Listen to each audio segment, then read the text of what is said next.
ಈ ವಿಡಿಯೋವನ್ನು ನೋಡುವ ಮುನ್ನ ನೀವು ಇನ್ನೂ ಕೂಡ ನಮ್ಮ ಚಾನೆಲ್ ಅನ್ನು ಸಬ್ಸ್ಕ್ರೈಬ್ ಆಗದಿದ್ದರೆ ಸಬ್ಸ್ಕ್ರೈಬ್ ಆಗಿ ಮತ್ತು ಈ ವಿಡಿಯೋಗೆ ಒಂದು ಲೈಕ್ ಮಾಡಿ. Hi friends, life line Kannada GK ಅಡ್ಡಾದ ಮತ್ತೊಂದು ವಿಡಿಯೋಗೆ ಸ್ವಾಗತ. ಸ್ನೇಹಿತರೆ, ಪ್ರತಿಯೊಬ್ಬರ ಜೀವನದಲ್ಲಿ ಲೈಂಗಿಕತೆ ಎಂಬುದು ಬಹಳಷ್ಟು ಪ್ರಮುಖವಾಗಿದೆ. ಹೀಗಿರುವಾಗ ಹೆಂಗಸರ ಯೋನಿಯ ಕುರಿತಾದ ಕುತೂಹಲಕಾರಿ ವಿಷಯವನ್ನು ಗಂಡಸರು ತಿಳಿಯಲೇಬೇಕು. ಈ ವಿಡಿಯೋದಲ್ಲಿನ ಮಾಹಿತಿ ಕುತೂಹಲಕಾರಿಯಾಗಿದ್ದು, ಹೀಗಾಗಿ ಯಾರೂ ಕೂಡ ವಿಡಿಯೋವನ್ನು ಸ್ಕಿಪ್ ಮಾಡದೆ ಸಂಪೂರ್ಣವಾಗಿ ನೋಡಿ.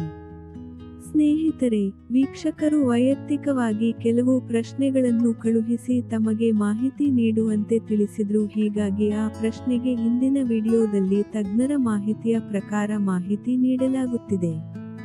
ಅಂದಹಾಗೆ, ಯೋನಿಯಲ್ಲಿ ನೋವು ಆಗ್ತಾ ಇದ್ದಾಗ ಏನು ಮಾಡಬೇಕು ಅಂತ ಕೇಳಿದ್ರು.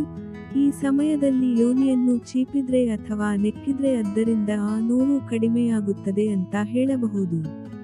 ಅದಕ್ಕೂ ಮುನ್ನ ಯೋನಿ ನೋವಿಗೆ ಕಾರಣಗಳು ಏನು ಎಂಬುದನ್ನು ಮೊದಲು ತಿಳಿಯೋಣ.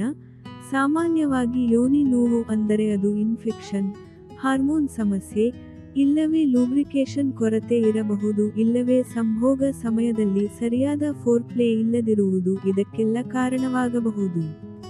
ಇನ್ನು ಕೆಲವೊಮ್ಮೆ ಮೈಂಡ್ಸೆಟ್ ಕೂಡ ಕಾರಣವಾಗಬಹುದು, ಅಂದರೆ ತಣಿವಿನಿಂದ ಕೂಡ ನೋವು ಕಾಣಬಹುದು. ಹಾಗಿದ್ರೆ ಯೋನಿ ನೋವಾದಾಗ ಚೀಪುವುದು ಅಥವಾ ನೆಕ್ಕುವುದು ಇದರಿಂದ ಉಪಯೋಗವಿದೆಯಾ ಅಂತ ನೋಡೋದಾದ್ರೆ, ಫೋರ್ಪ್ಲೇ ಭಾಗವಾಗಿ ಓರಲ್ ಸಂಭೋಗ ಮಾಡಿದರೆ ಆ ಭಾಗದ ರಕ್ತ ಸಂಚಾರ ಹೆಚ್ಚಾಗಿ ಸ್ನಾಯುಗಳು ತಂಪಾಗಿ ನೋವು ಕಡಿಮೆಯಾಗುವ ಸಾಧ್ಯತೆ ಇರುತ್ತದೆ. ಆದರೆ ಇದರ ಅರ್ಥ ಅದು ಔಷಧಿಯಲ್ಲ. ಹೀಗಾಗಿ ಸ್ನೇಹಿತರೆ, ನೀವು ಮೊದಲು ಯೋನಿಯಲ್ಲಿ ಯಾವ ಕಾರಣಕ್ಕೆ ನೋವು ಬಂದಿದೆ ಎನ್ನುವುದನ್ನು ನೀವು ಮೊದಲು ವೈದ್ಯರನ್ನು ಸಂಪರ್ಕಿಸಿ ಸಲಹೆ ಪಡೆಯುವುದು ಉತ್ತಮ. ಸಮಸ್ಯೆ ಯಾವ ಕಾರಣಕ್ಕೆ ಬಂದಿದೆ ಎಂದು ತಿಳಿದು ಮುಂದುವರಿಯುವುದು ಉತ್ತಮ. ಸ್ನೇಹಿತರೆ, ಯೋನಿಯಲ್ಲಿ ನೋವು ಆದಾಗ ನೆಕ್ಕಿದ್ರೆ ಅದು ಚಿಕಿತ್ಸೆ ಅಲ್ಲ.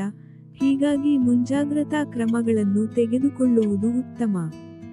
ಸಂಭೋಗಕ್ಕೂ ಮುನ್ನ ಸ್ವಚ್ಛತೆ ಬಗ್ಗೆ ಗಮನ ಹರಿಸಬೇಕು.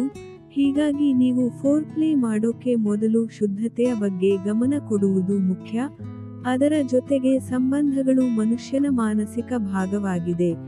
ಒಬ್ಬ ಹೆಂಗಸಿಗೆ ನೋವು ಆಗ್ತಿದ್ರೆ ಆಕೆ ಭಾವನಾತ್ಮಕವಾಗಿ ಕಂಫರ್ಟಬಲ್ ಆಗಿರಬೇಕು.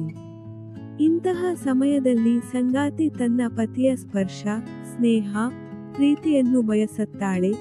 ಇದು ಆಕೆಗೆ ಮನಸ್ಸಿಗೆ ಶಾಂತಿಯನ್ನು, ನೋವನ್ನು ಜಾಸ್ತಿ ಆಗದಂತೆ ತಡೆಯಬಹುದು.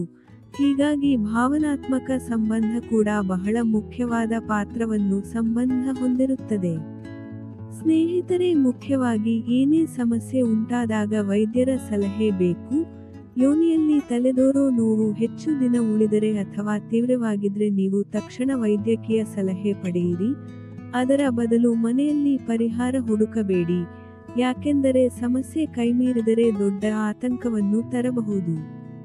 ಸ್ನೇಹಿತರೆ, ನೋಡಿದ್ರಲ್ಲ, ಇದೇ ತರಹದ ಮಾಹಿತಿಗಾಗಿ ನಮ್ಮ ಚಾನೆಲ್ ಸಬ್ಸ್ಕ್ರೈಬ್ ಮಾಡಿಕೊಳ್ಳಿ. ಈ ಮಾಹಿತಿ ಇಷ್ಟವಾದಲ್ಲಿ ವಿಡಿಯೋಗೆ ಲೈಕ್ ಮಾಡಿ, ಶೇರ್ ಮಾಡಿ. ನಮಸ್ಕಾರ.